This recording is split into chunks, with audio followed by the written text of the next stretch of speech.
утро всем, кто просыпается вместе с нами. Эфир главного национального канала продолжает программа «Новый день». Меня зовут Катерина Винокурова. Желаю вам сегодня только добрых, хороших новостей и, конечно же, отличного настроения. 10 декабря на календаре, день недели четверг, и сегодня мировое сообщество отмечает День прав человека. Наряду с этим праздником отмечается сегодня Международный день прав животных. А также ежегодно 10 декабря Всемирный день футбола. Поздравляем всех болельщиков этой игры и, конечно, самих игроков.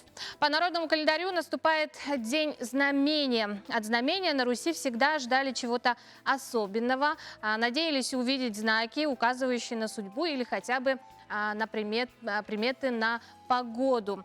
Говорили также, что если на рассвете этого праздника встать лицом к северному ветру, то он унесет все беды и печали. Пусть так и будет. Далее слушаем свежий прогноз погоды. По данным Якутского управления по гидрометеорологии и мониторингу окружающей среды, сегодня в центральных Улусах в 6 часов утра температура воздуха составила минус 37, минус 41 градус. Днем ожидается минус 35, минус 40. В Заречье минус 31, минус 42 утром, днем минус 31, минус 41. В южных Улусах минус 20, минус 31 утром, днем ожидается минус 19, минус 27 градусов. В Вилюйских Улусах минус 36, минус 42 градуса, а днем минус 36, минус 44. В Нижнеленских минус 40, минус 41. Утром, днем минус 41, минус 43 градуса. В западных Улусах минус 20, минус 33 утром, днем минус 22, минус 33 градуса. В Колымо-Индигирских Улусах минус 25, минус 37 утром, днем минус 20, минус 42 градуса. В Янских Улусах минус 30, минус 40 утром, днем минус 32, минус 42. В северо-западных утром минус 29, минус 38, днем ожидается минус 28, минус 39 градусов. В 6 часов утра температура воздуха в городе Якутске составила минус 40 градусов. Атмосферное давление 752 миллиметра ртутного столба, ветер переменный 1,3 метра в секунду. Днем в городе Якутске ожидается минус 37, минус 39 градусов. Актированные дни сегодня объявлены для учащихся города Якутска с 1 по 5 классы. Ну а далее наш эфир продолжит свежий информационный блок, после чего снова встречаемся в нашей студии.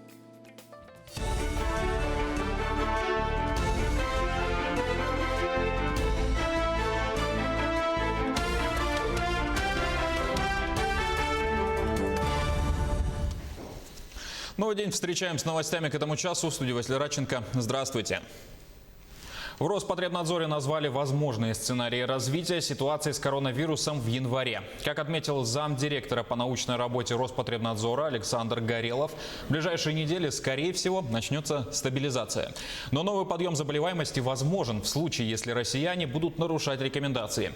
Горелов отметил, что подъем заболеваемости в осенне-зимний период был ожидаем, поскольку погодные факторы усугубляют эпидемиологический процесс. Он также пояснил, что из-за увеличения количества проводимых тестов на коронавирус будет расти количество новых выявленных случаев. Это будет отражаться и на общей статистике. Ученые рассказали и о длительности симптомов COVID-19. С марта швейцарские исследователи вели наблюдение за 700 пациентами, проходившими лечение дома. Их средний возраст 43 года, и у 69% не было отмечено дополнительных недугов, способных вызвать осложнения. Это быстрая утоляемость, потеря обоняния и вкуса, кашель и головные боли.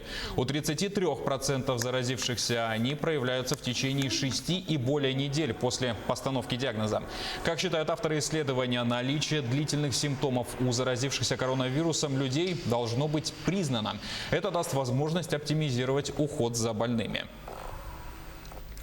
В России с 1 января на территории частных домов запретят сжигать мусор и разводить костры. Такие нормы прописаны в новых правилах противопожарного режима. Кроме того, со следующего года нельзя будет устраивать свалки горючих отходов на территории общего пользования, прилежащих к жилым домам, садовым домам, объектам недвижимого имущества. Ранее данная норма вовсе отсутствовала в требованиях противопожарного режима. Новая ответственность предусматривает штраф в размере от 2 до 3 тысяч рублей, а в случае возникновения пожара из-за такого нарушения до 5000 рублей. Также в эти правила с 1 января вводится запрет на курение в больницах и вузах. В правилах уточняется, что исключения составляют места, специально отведенные для этого. Руководитель организации обеспечивает размещение на объектах защиты знаков пожарной безопасности. Курение и пользование открытым огнем запрещено. Места, специально отведенные для курения, обозначаются знаком «Место курения», говорится в правилах. С 1 января несоблюдение правил может грозить ответственностью по статье КоАП «Нарушение требований пожарной безопасности» и наказываться штрафом от 2 до 3 тысяч рублей, а в случае возникновения пожара до 5000 рублей. Россияне рассказали, сколько готовы потратить на новогодние подарки. Согласно опросу One to Trip, почти треть планируют отдать до 1000 рублей. При этом самым желанным подарком для себя они назвали путешествие.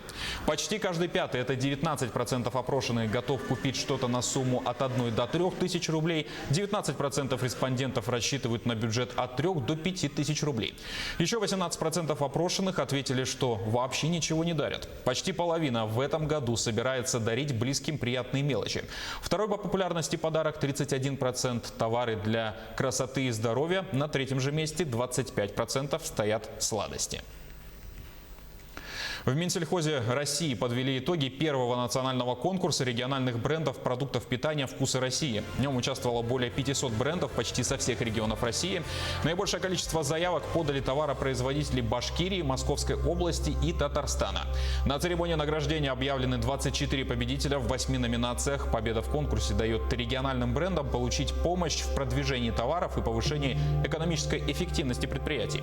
Якутию представляли 8 брендов. Это алекминский сыр, рыба Якутии, якутская жеребятина, таежный чай «Охота и рыбалка Якутии» и другие.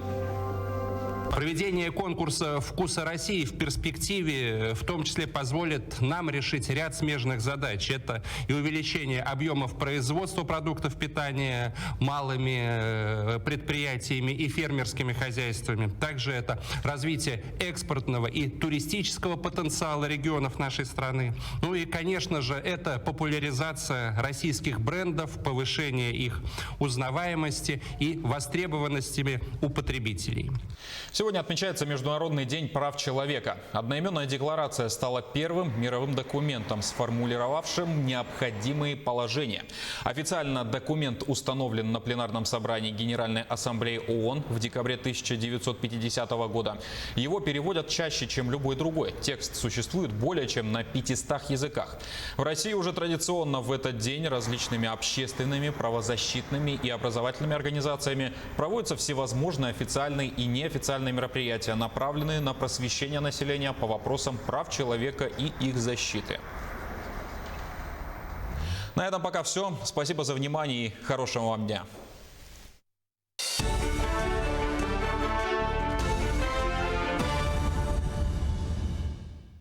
Спасибо коллегам, и мы продолжаем наш эфир. Предлагаю прослушать свежий астрологический прогноз на день 10 декабря.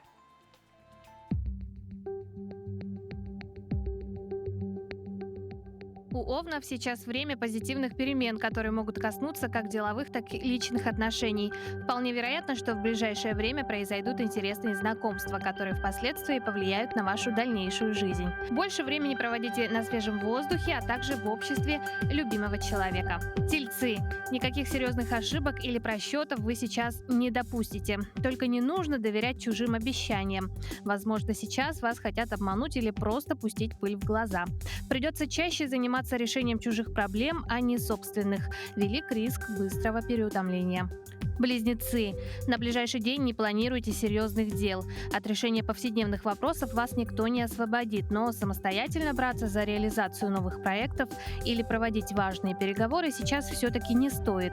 Зато для новых знакомств и романтических встреч период вполне подходящий. У раков есть хорошие шансы в своих делах заметно продвинуться вперед. Но если задуманное вами пока находится в стадии разработки, не стоит обращаться к руководству за одобрением ваших действий. Больше доверяйте самим себе. Львы. Заключение новых деловых договоров и контрактов лучше перенести на другой день. Занимайтесь тем, что приносит вам удовольствие. Ближайший день не очень благоприятен для всего, что связано с любовью и новыми романтическими увлечениями. Вам нужно как можно больше находиться на свежем воздухе. Девы смогут проявить ораторские способности и убедить в своей правоте кого угодно.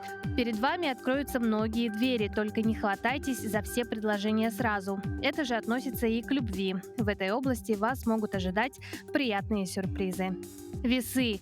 В этот день вы должны просчитывать ситуации на 2 хода вперед и активно действовать для реализации своих идей. Постарайтесь произвести хорошее впечатление на людей, с которыми придется общаться.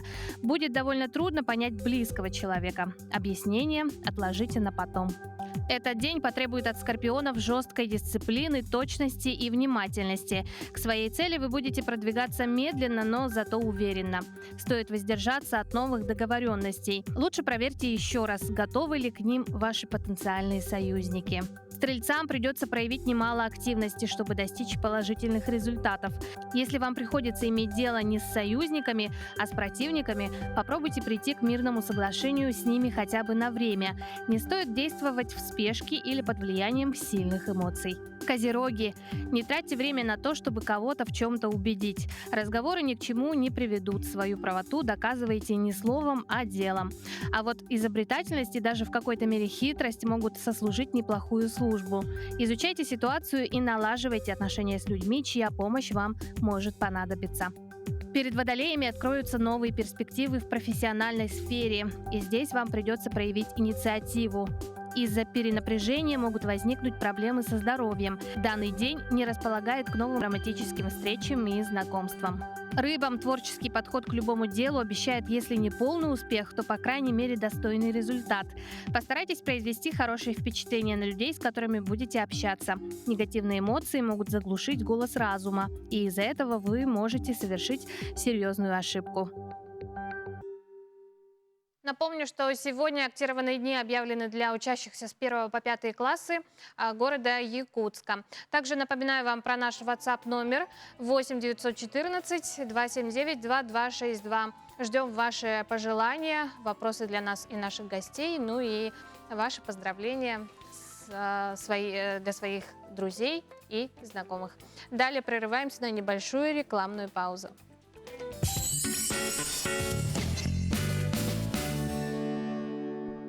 Сынне 30 күнүгө ындыкасаха ахагаты бириге. Жол түһүлгете республикадагы бирек супербилистери ойноллар. One Toyota массына. Жокускайга One Бесир участага онтон датын сынала билистер. Онитуга кыттар Матамир магын сертификаттара Жокускайга улустарга атланалар. Саңа жылга жол түһүлгете Энжиагер. Алроса ответственно относится к экологии Якутии, важнейшей территории своей деятельности. Поэтому в центре внимания компании изучение и охрана атмосферного воздуха, водных ресурсов, животного и растительного мира, почвы и климата. Сберегая природу Якутии, Алроса внедряет замкнутые способы производства, использует вторичную переработку отходов, переходит на альтернативные источники энергии. Беречь и сохранять, заботиться и вдохновлять. Алроса – якутская компания. Устали от вируса гриппа и простуды? Рециркуляторы бактерицидные, защитные блокаторы, пульсоксиметры, бесконтактные термометры, медицинские маски. Здоровье вашей семьи под надежной защитой с компанией Стоп Вирус. Далбар хотун. Сахачахтарын маанылах, ымылах, өрө тудар күндү ада. Далбар хотун эдерген кысоғыттын, эрге сүттер кемче кийиттен, оғытын түйіге көтөх бүтиеттен, сенен сыллы ребәттен, үйнен сайдан тақсар. Ах, суруттар далбар хотун суруналы. Күнді сәргах сақам сені жана. Эге bu kığım kahıtı soruttaranıt. Yollaq sorgula artık sınarı yarı. Ehe kanan kığımlar etin tüspürtmahın bele ğunallar. Beyağıt ütüye sanağıtın vuran turan kığımı soruttaran.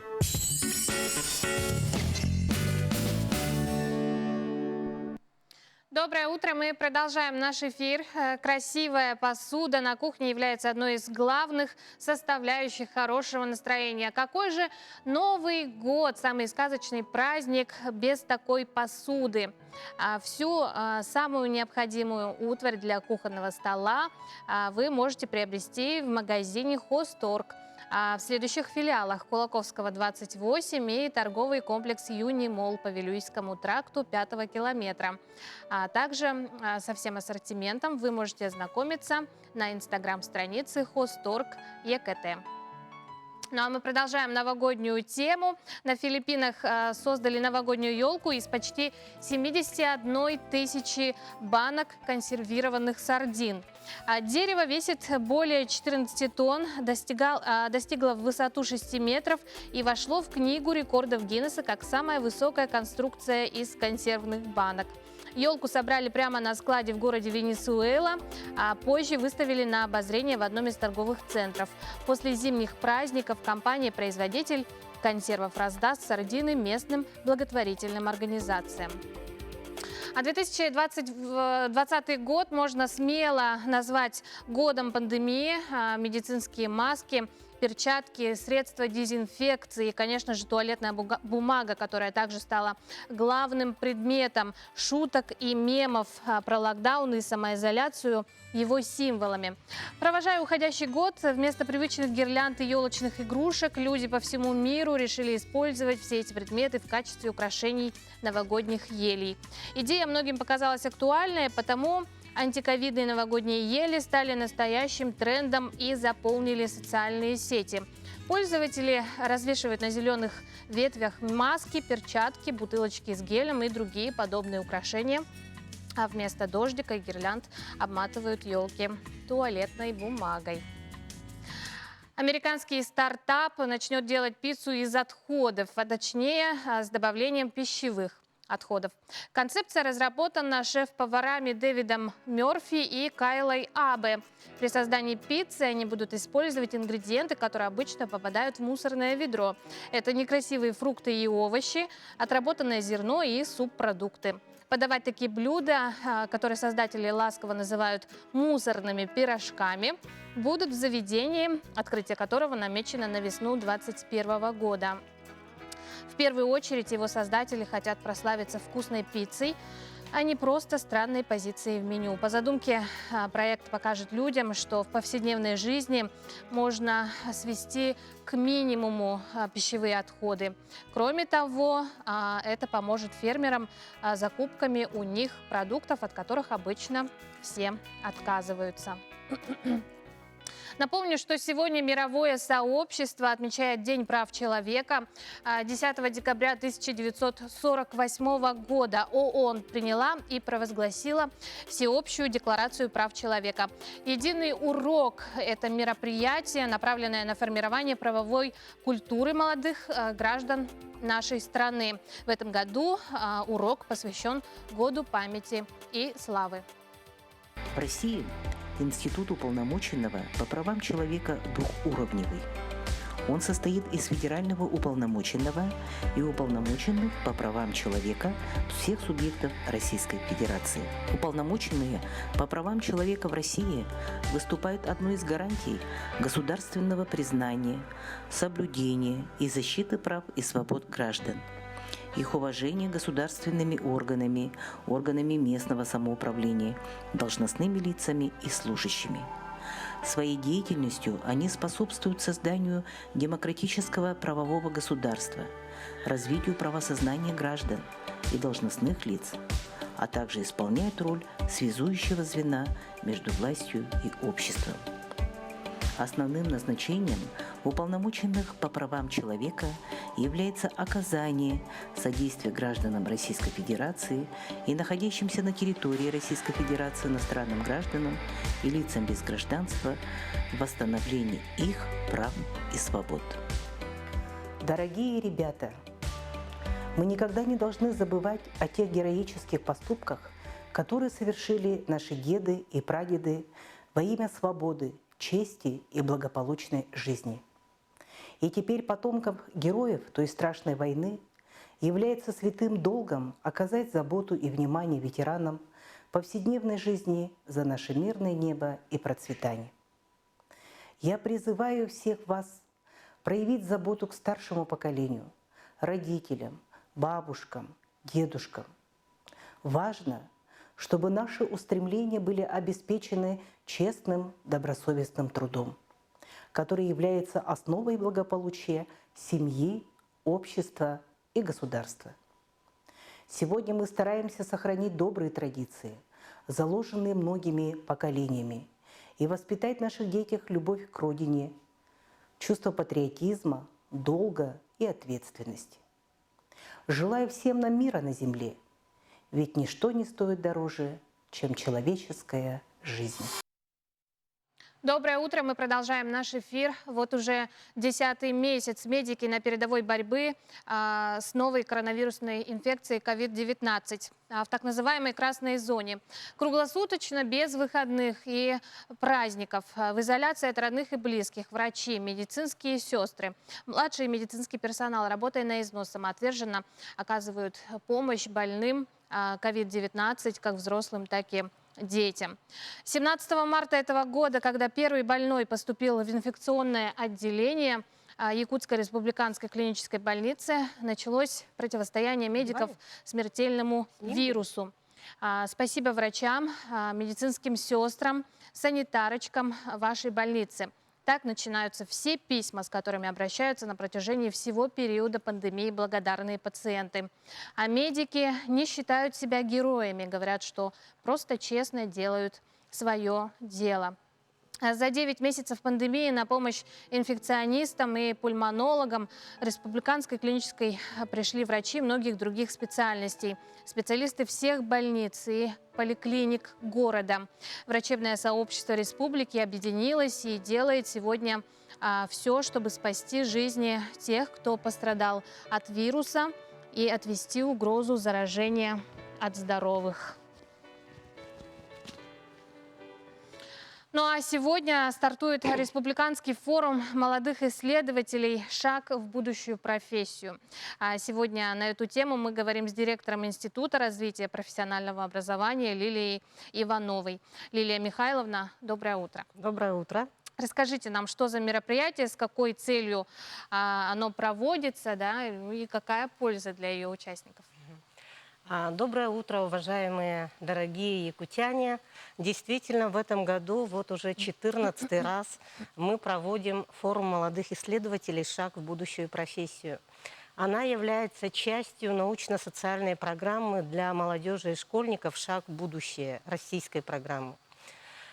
Цель данного мероприятия, естественно, приобщить наших молодых людей к творчеству, к научным исследованиям, к рационализаторству, техническому творчеству. И несомненно, что каждый год находятся те студенты, те ребята, которым эта тема интересна и очень нужна, и которая помогает им в будущем, в том числе, состояться в своей профессии. Но нынешний шаг в будущую профессию будет чем-то отличаться от предыдущего года? Конечно же, каждый год обновляется формат нашего форума. В этом году в условиях пандемии впервые он будет проходить, естественно, как и многие мероприятия в республике, в онлайн-формате. Но главной особенностью этого форума является то, что он посвящен юбилейной дате, которая празднуется сегодня по всей России. Это дата 80-летия профессионально-технического образования в республике. И в этой связи в рамках различных мероприятий, которые запланированы, у нас интернет-олимпиада, которая традиционно проводится, она посвящена теме развития профтехобразования в Якутии. Сколько насчитывается участников в этом году? Да, действительно, в условиях ограничительных мероприятий мы внесли несколько нововведений в положение о проведении форума. И учитывая, что интерес большой и поступает более 300 заявок на участие в различных мероприятиях форума, все-таки были проведены, ну, можно сказать, 2 отборочных этапа, и только финалисты на 3-м этапе будут в онлайн-режиме очно защищать свои работы. Более 300, и на сегодняшний день, сегодня стартует сама научно-практическая конференция, в ней отобраны 118 лучших работ. Ну, интересно, а что ждет победителей, которые пройдут в финал? Ну, победители, конечно же, будут дипломы лауреатов, будут дипломы призеров 1-й, 2-й, 3-й степени. Ну а лучшие работы будут рекомендованы для участия в конференции «Шаг в будущее» в городе Москва и на научно-практической конференции «Открой в себе ученого» в городе Санкт-Петербург. Здорово, отличный стимул, да, такой? Да. А в рамках форума еще какие-то мероприятия будут проводиться, да? Да, собственно, сама конференция, но и будут традиционно очень популярный у нас фестиваль молодых модельеров и дизайнеров. Всего заявлено 21 работа. Также традиционно популярная выставка технического творчества, заявлено 22 работы. Также очень полюбившийся за последние годы формат деловой игры «Марафон бизнес-идей».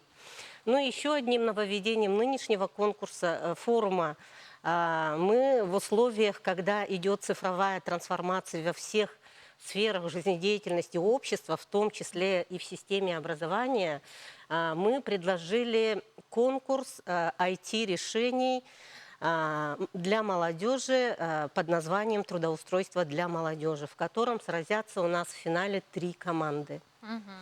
Ну и хотелось бы отметить, что все эти конкурсы, конференции, мероприятия невозможны без участия наших экспертов. У нас очень большое экспертное сообщество, и среди них те, которые уже более 10 лет вместе с нами каждый год оценивают работы ребят, дают рецензии, дают консультации, направляют их в нужное, прикладное, правильное русло их исследования.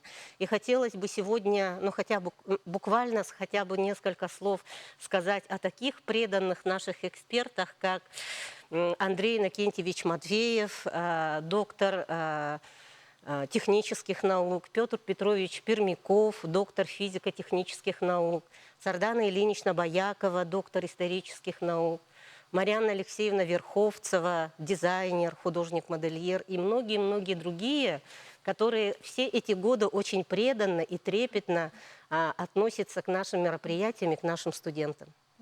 Лилия Михайловна, а с каждым годом участников все-таки становится больше? Да, я думаю, что с каждым годом интерес не ослабевает, потому что из года в год к нам в наше движение приобщаются все новые и новые студенты, которые поступают в наши колледжи и техникумы. И очень многие выпускники, 10%, а может и 20%, после завершения обучения в колледжах и техникумах, продолжают свое обучение в высших учебных заведениях. Несомненно, в этом, я думаю, есть и вклад работы нашего форума, наших всех мероприятий, посвященных научно-техническому творчеству. Но если вспомнить прошлогодний форум, да, так, самый свежий, да, скажем, какие интересные проекты можно отметить, вот, может, среди победителей? Ну, конечно, хороших работ много, и я бы сейчас не стала выделять одну или две из них, потому что экспертное сообщество, которое у нас оценивает работы ребят, как я уже перечислила, оно такое, ну, мастистые, это люди с большими именами, люди, которые внесли очень большой вклад в развитие нашей науки. И поэтому во всех направлениях, и в таких направлениях, как сити-фермерство, в таких направлениях, как дизайн, в таких направлениях, как технические науки, рационализаторство, несомненно, есть очень достойные работы. Единственное, что в условиях пандемии у нас вот не получилось в этом году принять очное участие на российских конференциях. Но я думаю, это поправимо. Лилия Михайловна, спасибо вам. Благодарю вас за то, что пришли к нам в нашу студию. Отличного проведения форума всем участникам. Победы, успехов, да? Пусть развиваются дальше. Спасибо большое. Но мы прерываемся на небольшую рекламную паузу. Оставайтесь с нами.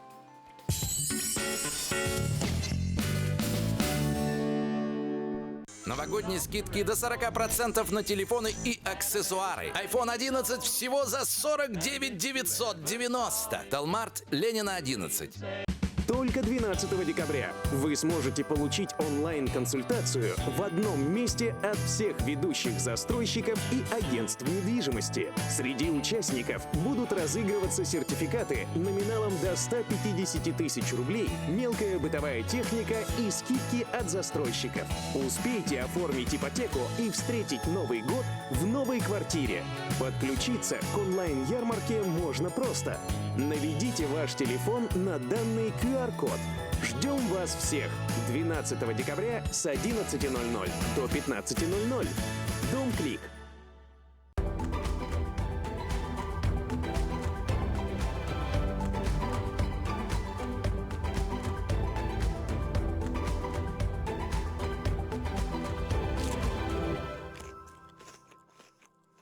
Мужчина с самого рождения растет опоясанный ремнем, к которому прикреплен спутник на всю жизнь – якутский нож. Верный друг охотника, универсальное орудие труда. Открылся новый магазин «Диваны Матрица». Современные диваны по доступным ценам. Все в жизни определяет выбор. Следовать за воображением без оглядки на условности. Формировать круг общения чувствами, а не расчетом. Обращаться к миру на языке музыки и быть понятым. Любить оригинальные решения, видя в них ключ к уникальности. УТУМ Плюс. Всегда больше, чем просто дом.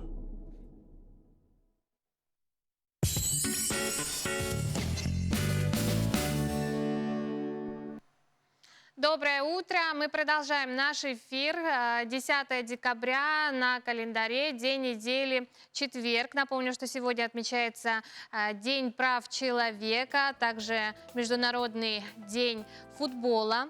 Также напоминаю вам, что актированные дни сегодня объявлены для учащихся с 1 по 5 классы. Ну а тем, кто прямо сейчас собирается выходить на улицу, пожелаю одеться потеплее сегодня. Также приятного аппетита всем, кто в эту минуту завтракает, пьет чай с молоком или горячий кофе. Далее я передаю слово своим коллегам из информационной службы, после чего снова встречаемся в нашей студии.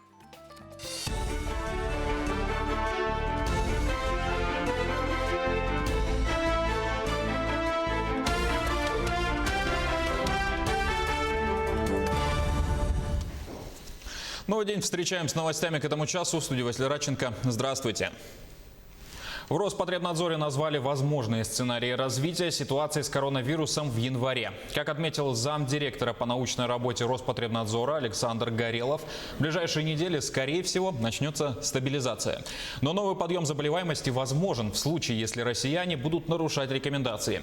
Горелов отметил, что подъем заболеваемости в осенне-зимний период был ожидаем, поскольку погодные факторы усугубляют эпидемиологический процесс. Он также пояснил, что из-за увеличения количества проводимых тестов на коронавирус будет расти количество новых выявленных случаев. Это будет отражаться и на общей статистике. Ученые рассказали и о длительности симптомов COVID-19. С марта швейцарские исследователи вели наблюдение за 700 пациентами, проходившими лечение дома. Их средний возраст 43 года, и у 69% не было отмечено дополнительных недугов, способных вызвать осложнения. Это быстрая утоляемость, потеря обоняния и вкуса, кашель и головные боли. У 33% заразившихся они проявляются в течение 6 и более недель после постановки диагноза. Как считают авторы исследования, наличие длительных симптомов у заразившихся коронавирусом людей должно быть признано. Это даст возможность оптимизировать уход за больными. В России с 1 января на территории частных домов запретят сжигать мусор и разводить костры. Такие нормы прописаны в новых правилах противопожарного режима. Кроме того, со следующего года нельзя будет устраивать свалки горючих отходов на территории общего пользования, прилежащих к жилым домам, садовым домам, объектам недвижимого имущества. Ранее данная норма вовсе отсутствовала в требованиях противопожарного режима. Новая ответственность предусматривает штраф в размере от 2 до 3 тысяч рублей, а в случае возникновения пожара из-за такого нарушения до 5000 рублей. Также в эти правила с 1 января вводится запрет на курение в больницах и вузах. В правилах уточняется, что исключения составляют места, специально отведенные для этого. Руководитель организации обеспечивает размещение на объектах защиты знаков пожарной безопасности. Курение и пользование открытым огнем запрещено. Места, специально отведенные для курения, обозначаются знаком «Место курения», говорится в правилах. С 1 января несоблюдение правил может грозить ответственностью по статье КоАП «Нарушение требований пожарной безопасности» и наказываться штрафом от 2 до 3 тысяч рублей, а в случае возникновения пожара до 5000 рублей. Россияне рассказали, сколько готовы потратить на новогодние подарки. Согласно опросу One to Trip, почти треть планируют отдать до 1000 рублей. При этом самым желанным подарком для себя они назвали путешествие. Почти каждый пятый, это 19% опрошенных, готов купить что-то на сумму от 1 до 3 тысяч рублей. 19% респондентов рассчитывают на бюджет от 3 до 5000 рублей. Еще 18% опрошенных ответили, что вообще ничего не дарят. Почти половина в этом году собирается дарить близким приятные мелочи. Второй по популярности подарок 31%, товары для красоты и здоровья. На третьем же месте 25% стоят сладости. В Минсельхозе России подвели итоги первого национального конкурса региональных брендов продуктов питания «Вкусы России». В нем участвовало более 500 брендов почти со всех регионов России. Наибольшее количество заявок подали товаропроизводители Башкирии, Московской области и Татарстана. На церемонии награждения объявлены 24 победителя в 8 номинациях. Победа в конкурсе дает региональным брендам получить помощь в продвижении товаров и повышении экономической эффективности предприятий. Якутию представляли 8 брендов. Это алекминский сыр, рыба Якутии, якутская жеребятина, таежный чай «Охота и рыбалка Якутии» и другие. Проведение конкурса «Вкусы России» в перспективе в том числе позволит нам решить ряд смежных задач. Это и увеличение объемов производства продуктов питания малыми предприятиями и фермерскими хозяйствами. Также это развитие экспортного и туристического потенциала регионов нашей страны. Ну и, конечно же, это популяризация российских брендов, повышение их узнаваемости и востребованности у потребителей. Сегодня отмечается Международный день прав человека. Одноименная декларация стала первым мировым документом, сформулировавшим необходимые положения. Официально документ установлен на пленарном собрании Генеральной Ассамблеи ООН в декабре 1950 года. Его переводят чаще, чем любой другой. Текст существует более чем на 500 языках. В России уже традиционно в этот день различными общественными, правозащитными и образовательными организациями проводятся всевозможные официальные и неофициальные мероприятия, направленные на просвещение населения по вопросам прав человека и их защиты. На этом пока все. Спасибо за внимание и хорошего вам дня.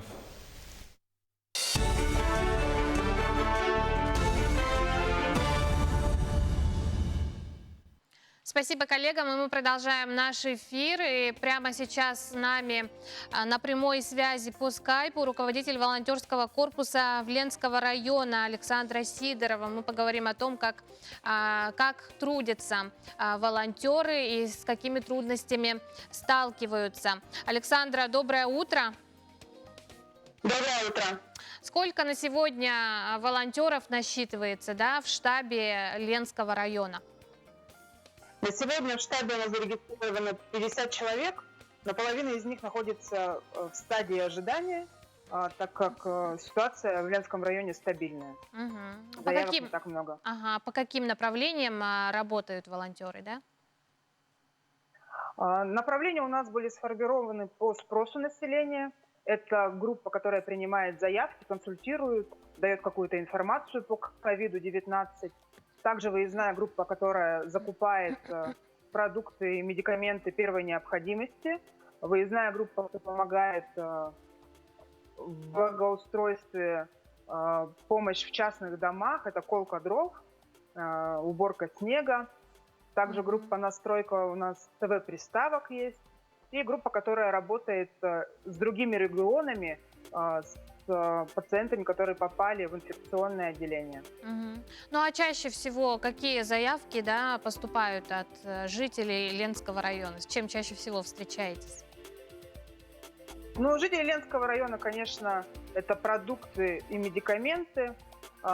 И также в частных домах, когда бабушки, дедушки просят помочь с дровами и со снегом, мы тоже не отказываем.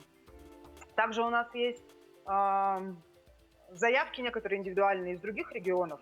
Вот, например, была заявка из Краснодарского края. Девушка совершенно случайно вышла на наш волонтерский штаб.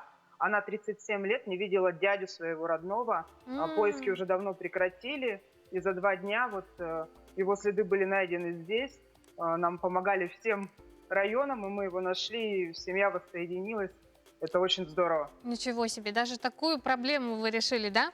Ага. Александра, а с какими трудностями чаще всего встречаетесь? И нужна ли какая-то поддержка, возможно, да, волонтерам?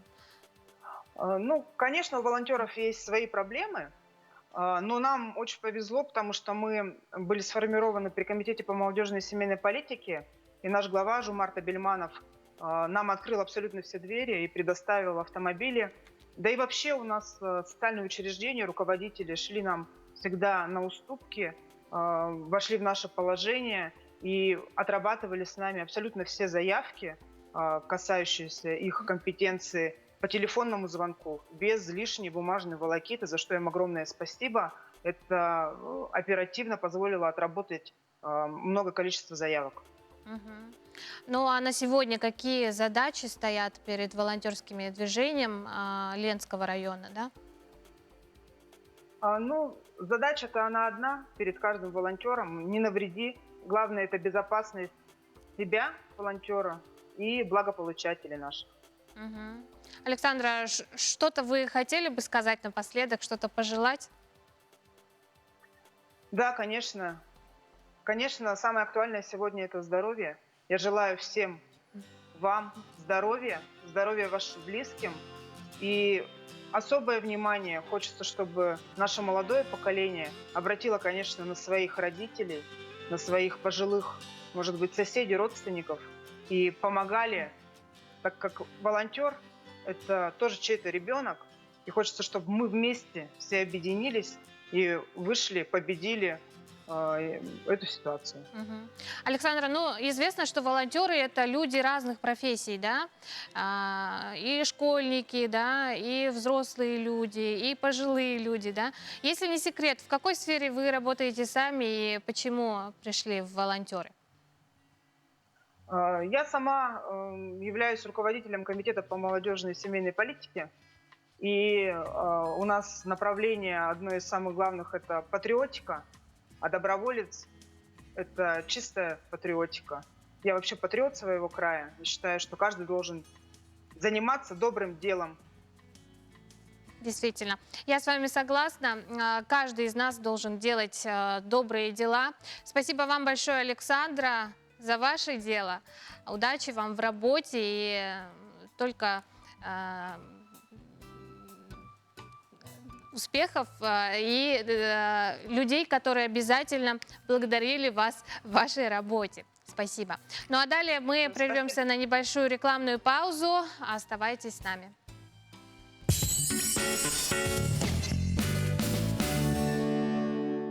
Алроса ответственно относится к экологии Якутии, важнейшей территории своей деятельности.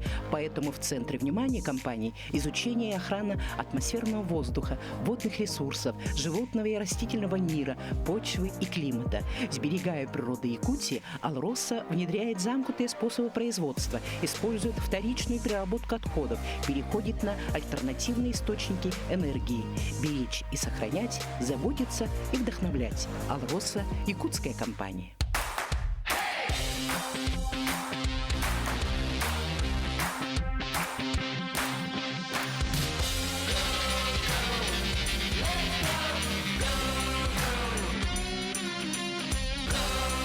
Годы идут, ценности остаются. Саха спецтехника. Нам 15 лет. Магазин Vivatex проводит акцию «Декабрь – месяц постельного белья». Скидки до 30%. Vivatex. Уткина, 12. Чернышевского, 25.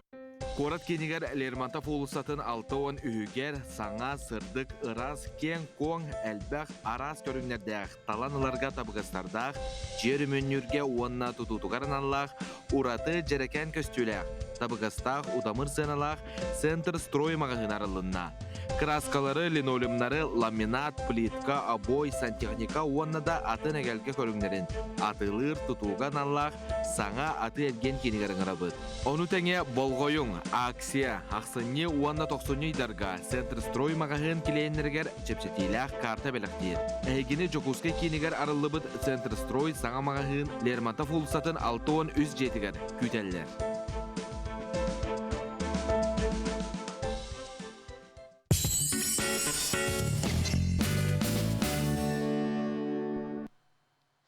Доброе утро. Мы продолжаем наш эфир.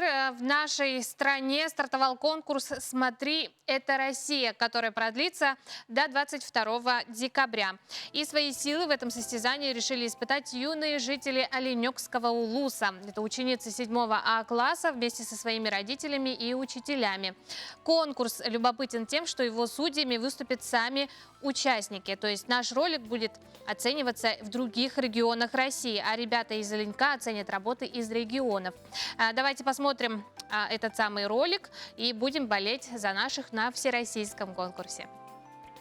Приветствуем вас из далекого северного Заполярья. Мы хотим познакомить вас с нашими зимними детскими спортивными играми и праздником оленеводов. А также поздравляем всех с наступающим новым 2021 годом.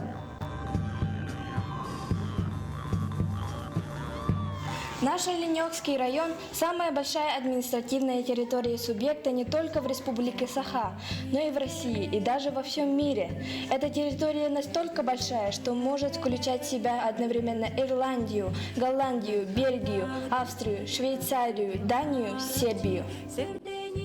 В Заполярном Оленьке проживают в основном эвенки, а также якуты, русские и представители других разных национальностей. Зима у нас длится 5 месяцев, и в это время года наступают полярные ночи. Холода могут достигать 60 градусов по Цельсию.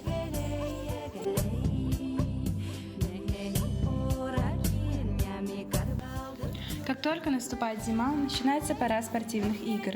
Так, в 2014 году впервые именно наш район начал проводить спортивные игры «Дети Арктики», где участницы соревнуются по традиционным национальным видам спорта, как состязания по норе, прыжки через нарты, метание аркана и оленкийском футболе. Все эти игры проводились у оленкийского народа издревле, развивая ловкость, силу и выносливость.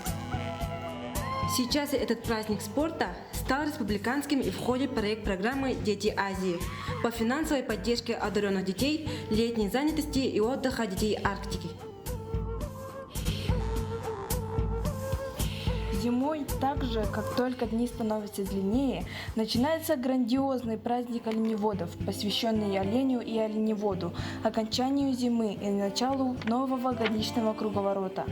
В этот день вначале обязательно проводят обряд очищения, обращение к древним духам за благословением. И только потом начинается сам праздник с хороводами и песнями, с гонками на оленьих упряжках, буранах, верхом на оленях, с лыжами, бросанием арканов.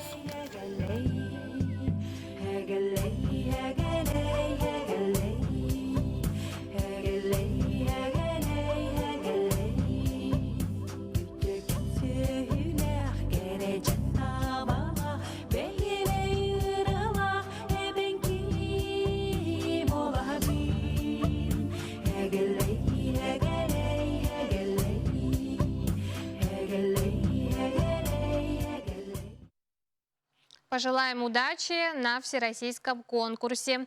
Ну а далее предлагаю ознакомиться с кинопремьерами этого четверга. И хочу напомнить, не забывайте при посещении кинотеатров использовать средства индивидуальной защиты и соблюдать безопасную дистанцию.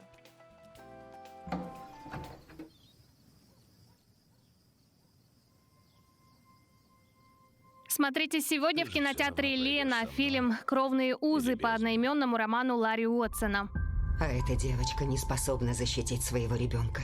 Когда у бывшего шерифа Джорджа Блэкледжа и его супруги Маргарет гибнет сын, а внук попадает в руки одной крайне опасной семьи, им ничего не остается, кроме как сорвать со стены винчестер, прыгнуть в потертый пикап и отправиться на спасение малыша. Вот только вдова их погибшего сына не торопится отдавать внука. Но ради возвращения мальчика супруги готовы идти до конца. Почему вы увезли нашего внука? Мой мальчик не обязан перед вами отчитываться. Ты бьешь жену? Вот так?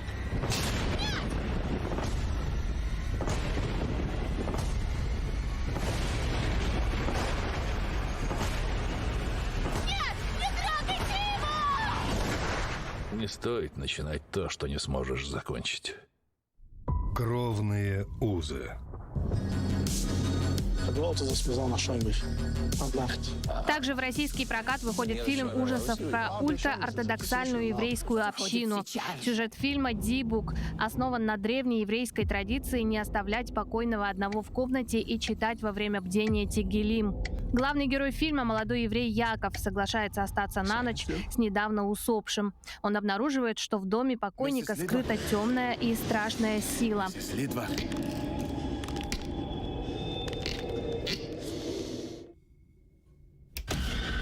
По словам режиссера и автора сценария Кита Томаса, «Дибук» — фильм ужасов, который также рассказывает и человеческую историю через призму иудейской веры и мифологии. Создатели картины указывают, что стремились как можно точнее показать быт хасидов в Бруклине.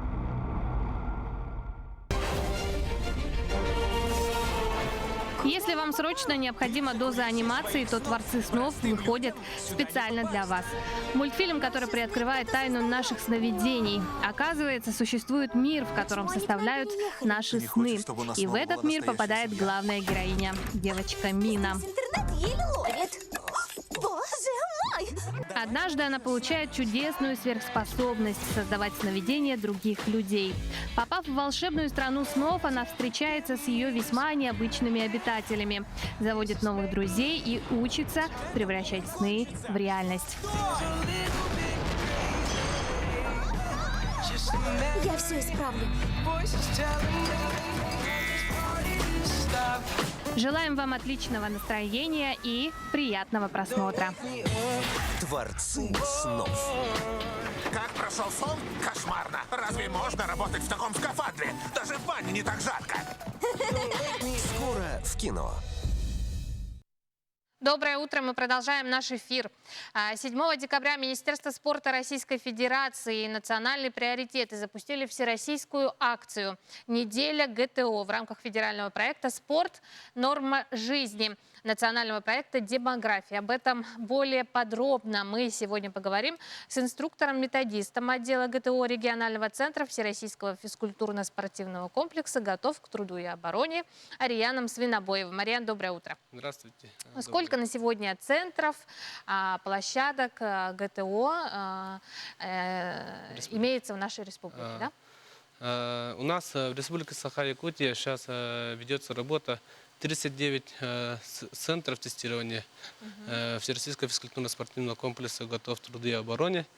И в муниципальных районах у нас 28 и в городских округах ведутся. И сейчас стартовала 7 декабря неделя ГТО и всероссийская акция. И в этом может участвовать каждый участник, житель региона. Любой желающий, да? Да. И снять видеоролик или на фото и с хэштегом «Неделя ГТО» и стать участником всероссийской акции. И там отжимания, приседания, скандинавская ходьба, там все виды нормативов комплекса можно демонстрировать и стать участником. Это где нужно опубликовать ролик? В Инстаграме? В социальных сетях. В Инстаграме сейчас у нас республика, наверное, у всех есть Инстаграм. Самая популярная социальная сеть. И каждый хочет желать, проверить себя, в каком состоянии, и просто стать участником. И все. С хэштегом «Неделя ГТО». Неделя ГТО, хэштег. Ага. Ну а что касается регистрации, да, участников, становится ли их больше и сколько на сегодня насчитывается человек? На сегодняшний день на сайте ГТО зарегистрировано 115 572 участника. И выполнили нормативы на сегодняшний день 39 599 участников. И знаков отличия Всероссийского физкультурно-спортивного комплекса ГТО получили на руках сейчас 10 443 участника. Ничего себе. А вот среди знаков отличия это вот взрослые люди или дети? Да, тоже? дети, дошкольники и старше 70 лет, они уже получили, сейчас в республике уже получили свой долгожданный знак отличия и удостоверение к ним. А что нужно сделать, чтобы получить знак отличия? У нас норматив в 2014 году указом президента Владимира Владимировича Путиным возобновился комплекс ГТО, и сейчас реализуется по всему региону. И в нашей стране уже активно ведутся работы. Раньше старшее поколение у нас в школе все знают, какие нормативы. Такие же нормативы. Сейчас у нас есть по ступеням нормативы разделяются. Например, первая ступень это 6 до 8 лет участники и так далее. Вот так идут. Все нормативы у нас на сайте ГТО, когда зарегистрируются люди и получают уникальные идентификационные номера и переходят к нам с медсправкой о том, что физкультурным занятиям допускаются. И мы на стадионе Туймада имени Николая Николаевича Татарского всех ждем, если хотите стать участником. И дверь всегда открыта у нас. Наш контактный номер можно сказать, да? Конечно. 31 81 83. Заявку можете оставить. В каждую пятницу мы принимаем взрослых населения с 2 до 4. И выпускники сейчас каждую среду подходят тоже с 2 до 4. И сдают нормативы, и да? выполняют нормативы ГТО. Что ж, Ариан, спасибо вам большое за участие в нашем эфире. Действительно, неделя ГТО поможет, я думаю, привлечь к физической культуре наше население, в том числе и молодежь.